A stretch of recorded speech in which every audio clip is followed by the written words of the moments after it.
Shalom, perkenalkan nama saya Marcelin Dematangkin dari kelas E Prodi Teologi. Di sini saya akan membacakan pembacaan Alkitab yang terambil dari Injil Lukas pasal 18 ayat yang pertama hingga ayat yang ke-43. Perumpamaan tentang hakim yang tak benar. Firman Tuhan berbunyi demikian. Yesus mengatakan suatu perumpamaan kepada mereka untuk menegaskan bahwa mereka harus selalu berdoa dengan tidak jemu-jemu. Katanya, dalam sebuah kota ada seorang hakim yang tidak takut akan Allah dan tidak menghormati seorang pun.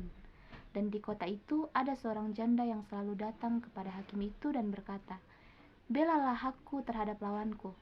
Beberapa waktu lamanya hakim itu menolak. Tetapi kemudian ia berkata dalam hatinya, "Walaupun aku tidak takut akan Allah dan tidak menghormati seorang pun, namun karena janda ini menyusahkan aku, baiklah aku membenarkan dia, supaya jangan terus saja ia datang dan akhirnya menyerang aku." Kata Tuhan, camkanlah apa yang dikatakan hakim yang alim itu. Tidakkah Allah akan membenarkan orang-orang pilihannya yang siang malam berseru kepadanya? Dan adakah ia mengulur-ngulur waktu sebelum menolong mereka? Aku berkata kepadamu, ia akan segera membenarkan mereka. Akan tetapi, jika Anak Manusia itu datang, adakah ia mendapati iman di bumi? Dan kepada beberapa orang yang menganggap dirinya benar dan memandang rendah semua orang lain, Yesus mengatakan perumpamaan ini. Ada dua orang pergi ke bait Allah untuk berdoa. Yang seorang adalah Farisi dan yang lain pemungut cukai. Orang Farisi itu berdiri dan berdoa dalam hatinya begini, "Ya Allah, aku mengucap syukur kepadamu, karena aku tidak sama seperti semua orang lain.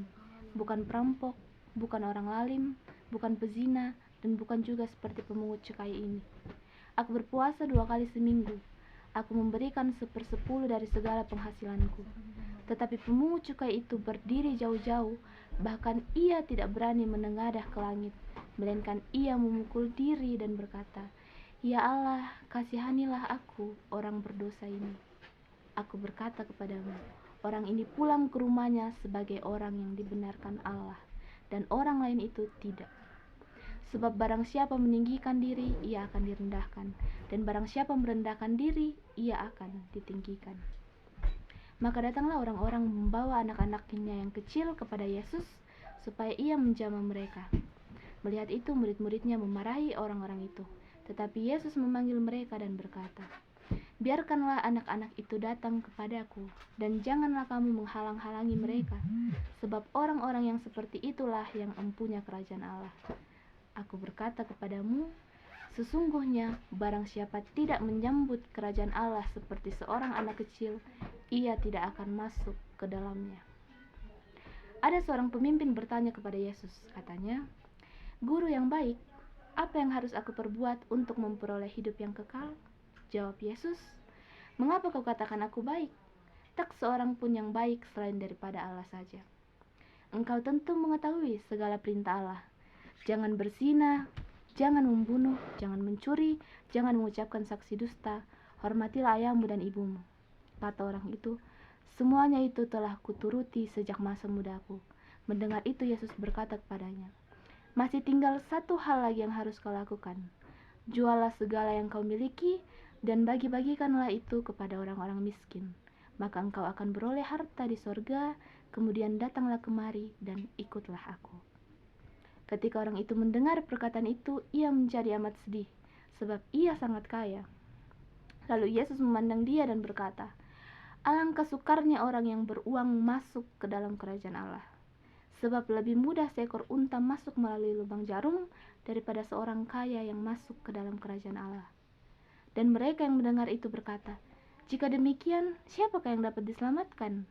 Kata Yesus, "Apa yang tidak mungkin bagi manusia, mungkin bagi Allah." Petrus berkata, "Kami ini telah meninggalkan segala kepunyaan kami dan mengikut Engkau." Kata Yesus kepada mereka, "Aku berkata kepadamu, sesungguhnya setiap orang yang karena kerajaan Allah meninggalkan rumahnya, istrinya atau saudaranya, orang tuanya atau anaknya, akan menerima kembali lipat ganda pada masa ini juga, dan pada zaman yang akan datang, ia akan menerima hidup yang kekal." Yesus memanggil ke-12 murid-Nya lalu berkata kepada mereka, "Sekarang kita pergi ke Yerusalem dan segala sesuatu yang ditulis oleh para nabi mengenai Anak Manusia akan digenapi. Sebab ia akan diserahkan kepada bangsa-bangsa yang tidak mengenal Allah, diolok-olokkan, dihina, dan diludahi. Dan mereka menyesah dan membunuh dia, dan pada hari ketiga ia akan bangkit." Akan tetapi mereka sama sekali tidak mengerti semuanya itu. Arti perkataan itu tersembunyi bagi mereka, dan mereka tidak tahu apa yang dimaksudkan. Waktu Yesus hampir tiba di Yeriko, ada seorang buta yang duduk di pinggir jalan dan mengemis. Waktu orang itu mendengar orang banyak lewat, ia bertanya, "Apa itu?" Kata orang kepadanya, "Yesus orang Nazaret lewat." Lalu ia berseru, "Yesus anak Daud, kasihanilah aku." Maka mereka yang berjalan di depan menegur dia supaya ia diam. Namun semakin keras ia berseru, "Anak Daud, kasihanilah aku." Lalu Yesus berhenti dan menyuruh membawa orang itu kepadanya. Dan ketika ia telah berada di dekatnya, Yesus bertanya kepadanya, "Apa yang kau kehendaki supaya aku perbuat bagimu?" Jawab orang itu, "Tuhan, supaya aku dapat melihat." Lalu kata Yesus kepadanya, "Melihatlah engkau, imanmu telah menyelamatkan engkau." Dan seketika itu juga melihatlah ia, lalu mengikuti dia sambil memuliakan Allah.